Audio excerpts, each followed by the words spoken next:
I love this country too. I love it for the freedoms it gives us, for the opportunities that are afforded us, that have been afforded our ancestors that have not been available to most of human history. It's quite astounding when you think about it.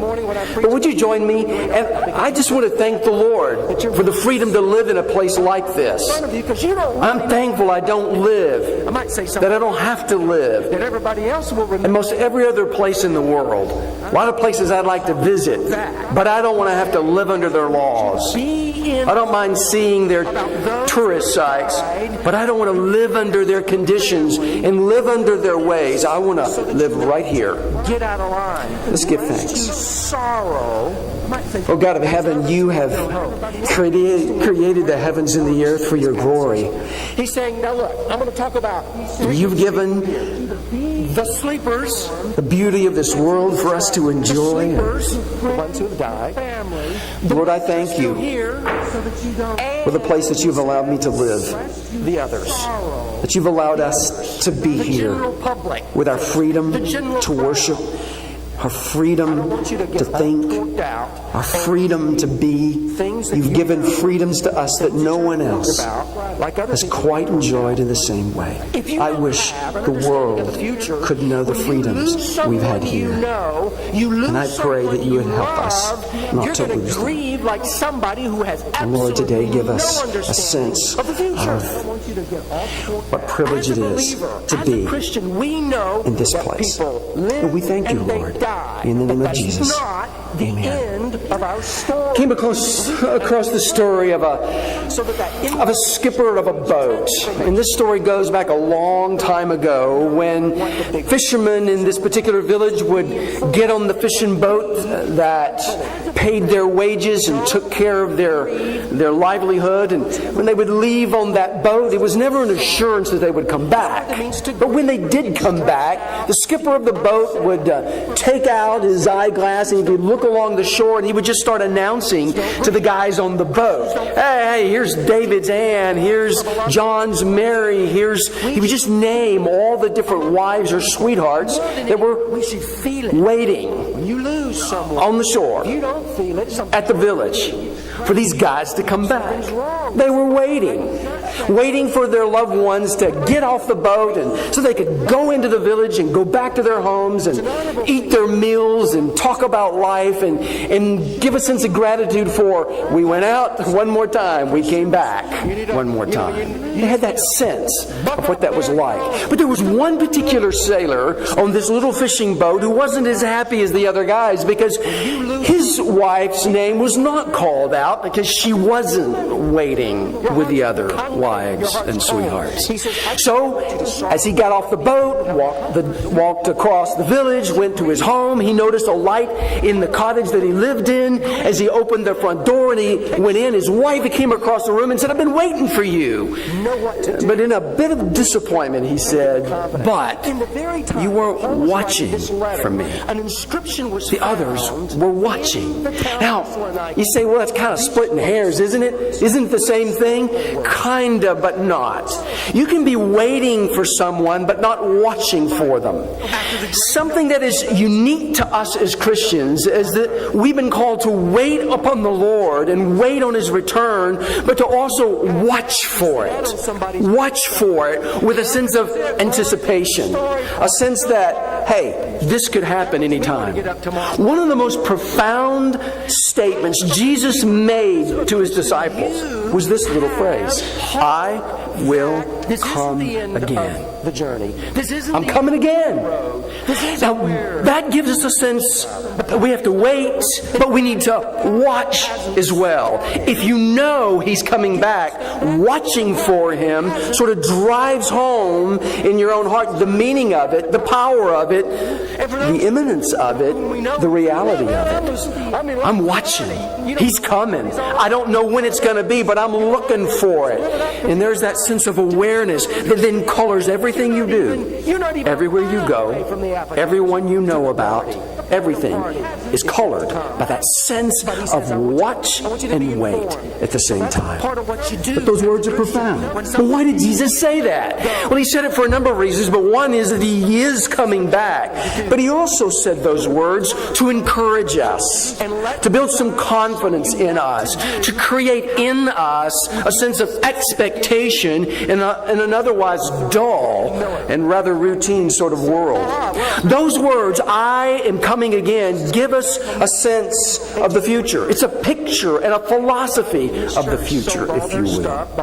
The words of Jesus give us an assurance of what the future is going to look like. And so it helps us balance out the tension and the stress of living and dying, coming and going, the present and the future. It puts it all in perspective.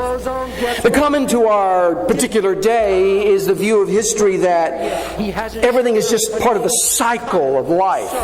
You live, you die. You live, you die. Nothing more. What is often known as the New Age movement has made this typical Hinduistic view of life very popular. And so we often buy into it without even realizing we bought into it. We just live and we die. We live and we die. This endless, monotonous, impersonal, cold, mechanical sort of view of the world and a view of life. You get up until you die and you don't get up anymore. No future, no glory, no destiny, no reason, no purpose. Well, that view is also mirrored in what we know as atheistic naturalism. This atheistic naturalism as a philosophy says you're nothing more than a molecule that happened into a man, another one happened into a hummingbird or a giraffe or a dog, and history is linear. So just live because you're going to die. No goal, no purpose, no reason. Just wait out your life until you die. And then you just move away.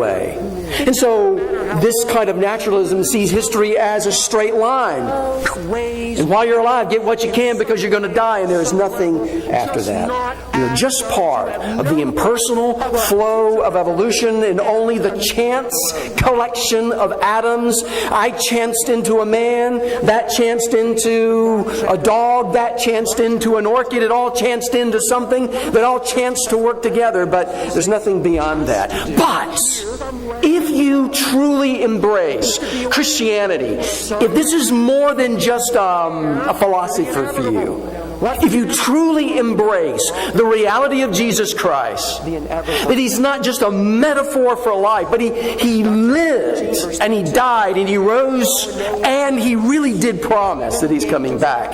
If that is more than a philosophy, more than an inspirational way to try to get through this rather naturalistic zone we're living in, then you have a sense that He's coming back for you because He has a destiny for you. He has a purpose for you. And so, as Christians, we live with this, with the sense of Jesus said He was coming back, so I'm waiting. But I am also watching. I'm also living my life with this sense of this isn't all there is. I'm not just a collection of random atoms that happen to become a person.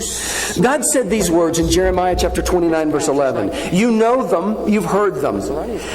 I know the plans I have for you, declares the Lord.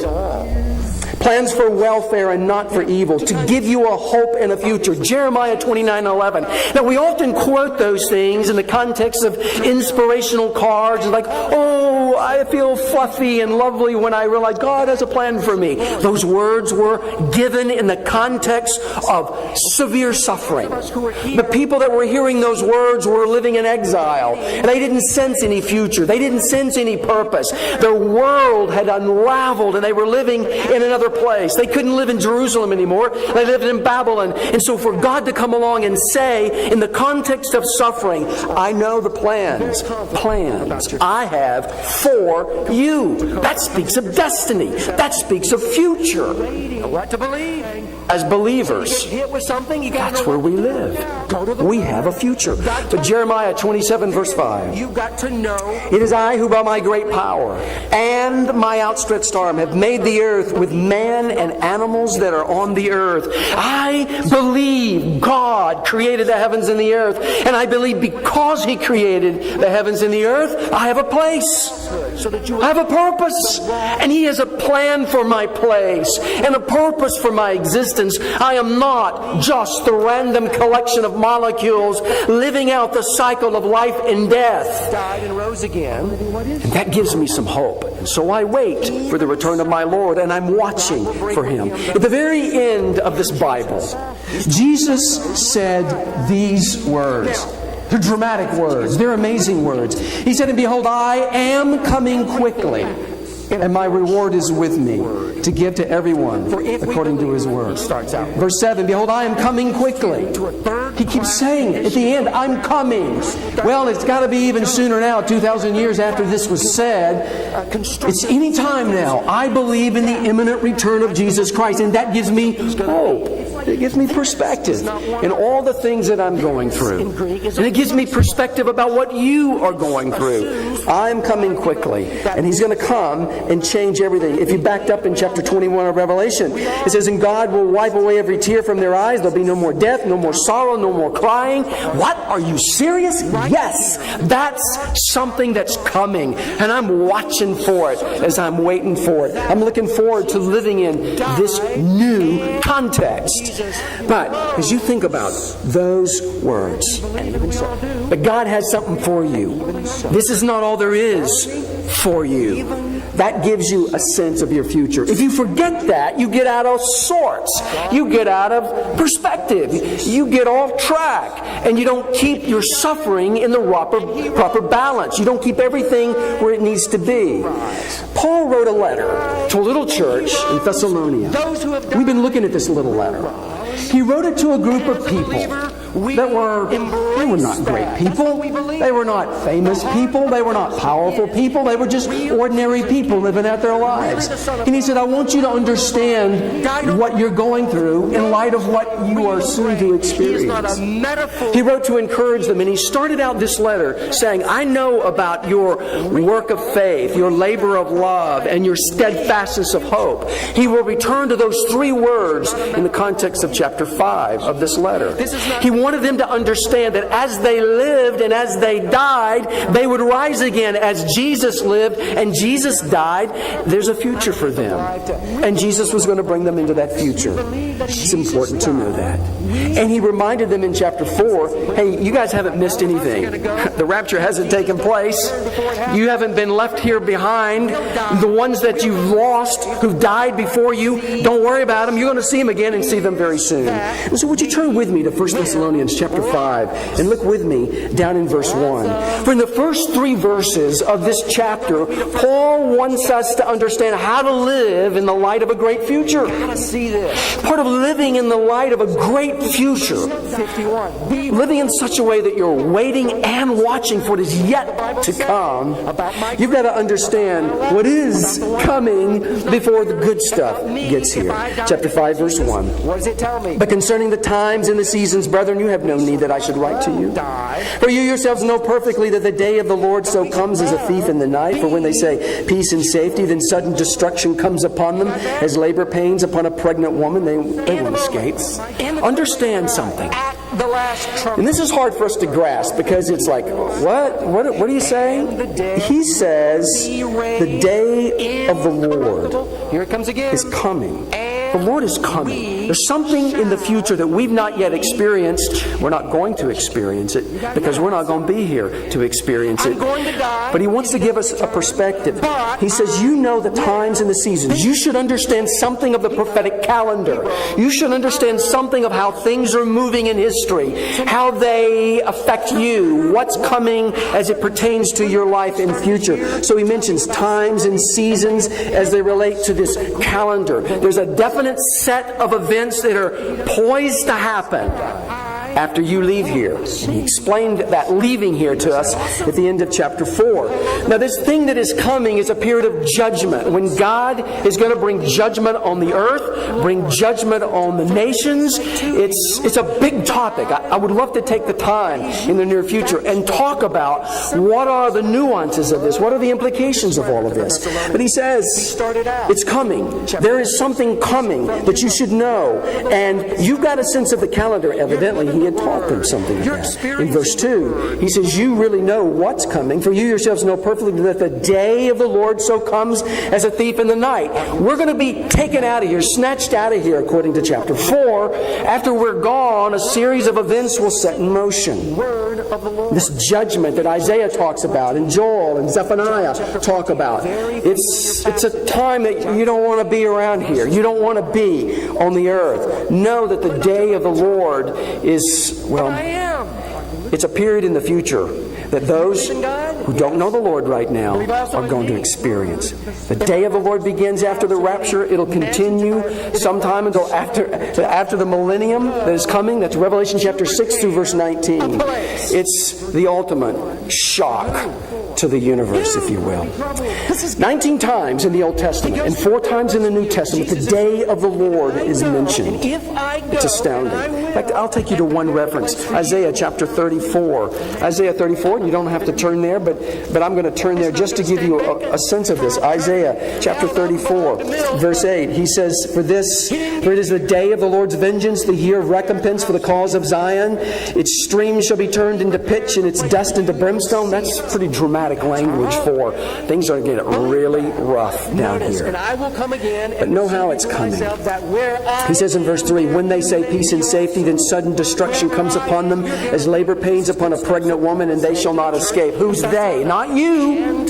So he says, don't be worried. The future is pretty drastic for those who do not know the Lord. You've not been left behind that. You have a future in the presence of the Lord. Those who do not trust Christ as their Savior, it's a different future.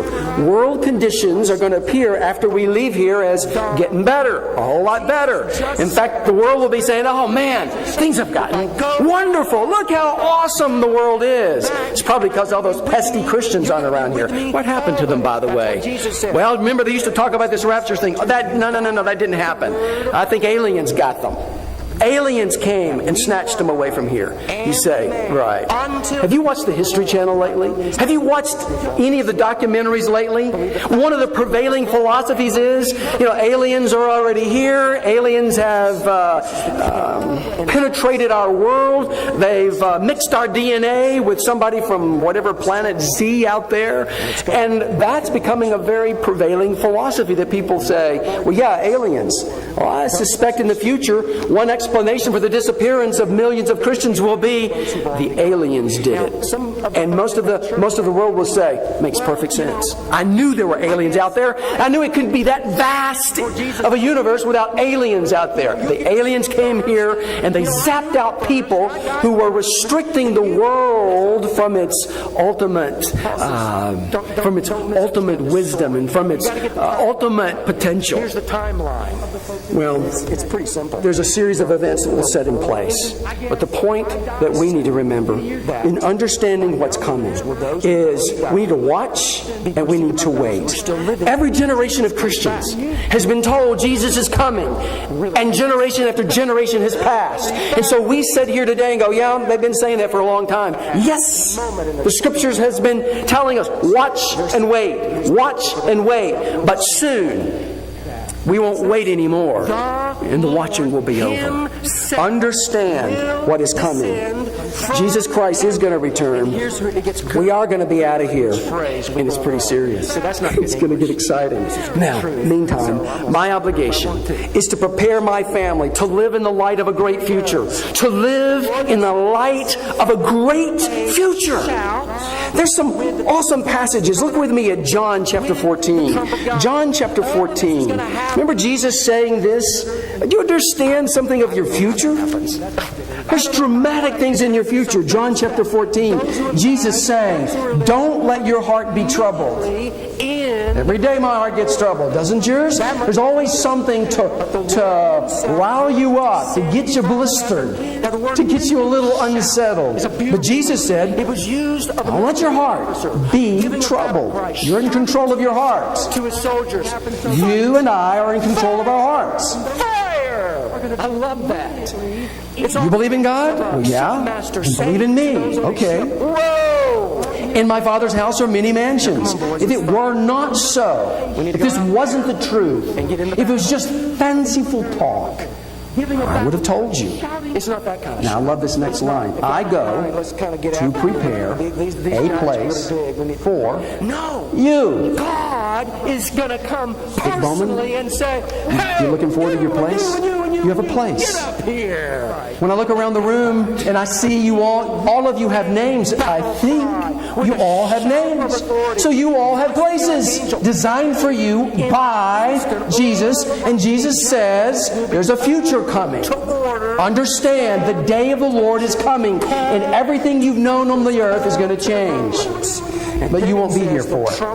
So don't sweat it. But keep this in mind. Understand why it's so important we share the gospel. Why it's so important we do the right thing as a church. That we tell people about Jesus Christ. There is a future, and that future matters. It matters that we stay on course with this. And Jesus says, I got something for you. And you're going to see it. You're going to experience it. Matthew 28. Look at the end of Matthew chapter 28. Matthew 28, verse 20. Jesus said these words. It's important again not to lose the words. Matthew 28. And you know what? I don't care. Verse 20.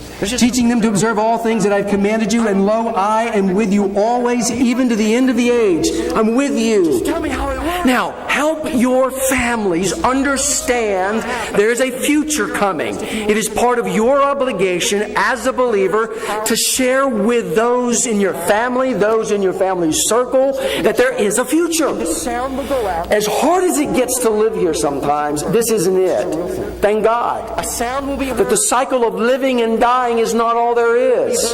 In other And it seems like if we don't keep that perspective, we get cynical, we get bitter, we get angsty, we get cantankerous, but there's a great future. Live in the light of a great future. How do I do that? Well, talk about the return of Jesus. It's almost one of those things we don't like to talk about. We don't like to say, I think Jesus is coming soon. Because we're embarrassed in a way that, well, He hasn't. They've been talking about it for so long and it hasn't happened. So if I say things like, I believe Jesus is coming soon, you sound like let's get up. We need to go. Conspirators. You sound like you're nuts. You sound like you don't want to live in this world. You're too heavenly minded to be of any earthly good. But the reality is Jesus said, I'm coming back. No, you're talking about snatched up by the important to know. If I'm going to live in the light of a great future, I know that dramatic things are coming to the earth, and I need to talk about it. I help my families understand it's all going to happen. that there's a difference between what Christians go through and what non-Christians go through in the sense of its purpose. Now, Christians get cancer, non-Christians get cancer. Christians get the flu, non-Christians get the flu.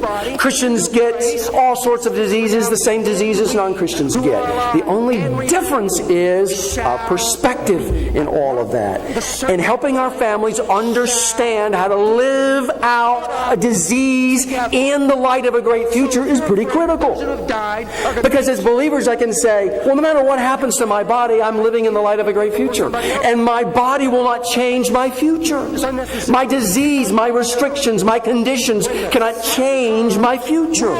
So helping my family understand that there is suffering common to mankind, but specific to Christians because of our faith in the Lord Jesus and because of our spiritual growth. We know that whatever we go through, it's going to have a designed purpose. So, yes, I'm going to go through the same cancer you go through, but there's a purpose God has in mind. It's going to produce heavenly reward. It's going to produce eternal value, not just an experience of suffering.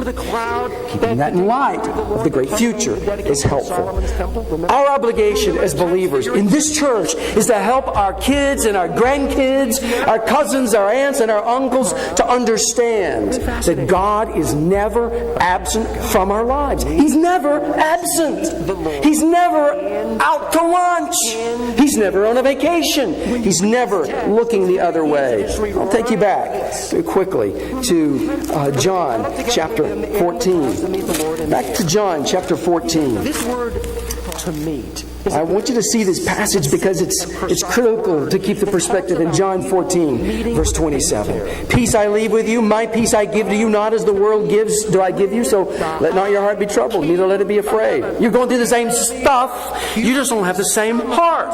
You have the same experience, you just don't have the same outcome. And that's a dramatic difference for us. It's awesome for us to embrace that. This world is about the God of creation, and you are the object of His special affection. He has plans for you. He made you. And He's all coming to get you. Now, when I think about this, of living in the light of a great future, there are really two great principles. The first one I'm just barely touching on this morning. The second one I'll get to next time. To live in the light of a great future, no matter what you're suffering, no matter what you're experiencing, it doesn't matter how good or bad your marriage, how good or bad your kids, how good or bad your parents, how good or bad your economy is, how good or bad your mental state is. It doesn't matter. How good or bad that is doesn't change the future. You know the outcome for believers in Jesus Christ is this. Jesus is coming back. He's going to snatch us out of here. And then after we're gone, there's a whole bunch of things going to happen that you don't want to hang around for. But you won't have to. And he was trying to give his people that assurance at the end of chapter 5 in 1 Thessalonians. It gives us this perspective. You know, Jesus has left us something. Now, I've got to know what's coming. Knowing what's coming helps me take a deep breath, and it puts my present moment into eternal context. That's why it's critical to know what's happening. Do you remember at the end of chapter 5 when he said, or end of chapter 4, I don't want you to grieve as those who have no hope? He assumes the grief. But it assumes a different outcome. And you're about to enter into that. You gotta have that if you're going to manage this. If you're going to navigate a complicated world with all of the things that happen to our bodies, you gotta have this perspective. Our end is not the same as their end. And what happens to me happens for a different purpose with different results. Now, when I can keep that in my head, I can handle life. Look back with me at the latter part here of 1 Thessalonians. When he comes down to verse 18 of chapter 4, on the heels of chapter 5, and by the way, next time when we get to verse 11 and we come to the second part of living in the light of a great future, he'll remind us in verse 11 of the same thing he reminded us at the end of the discussion on the rapture. Comfort one another with these words. What do you mean comfort? The comfort is this: you and I live with the same struggles in relationships and bodily issues as everyone else does. It's just that our lives have a different context. And so whenever we comfort each other, we help lift each other out of the momentary into the eternal. There's no other way to make it. If you get so focused on your grief now and your issues here and your struggles here, which are real and overwhelming, no human being can handle all the stuff that is potentially thrown at us. You just can't do it unless you're living in light of a great future. And you embrace that watching and waiting as you know what's coming. So the end of chapter 4, the rapture's coming. And believers are snatched out of here. Those that are not snatched out of here have the day of the Lord to deal with. And I do not want to deal with the day of the Lord. So I live my life in the light of a great future. Therefore, he says, comfort one another. I think Jesus is looking for a church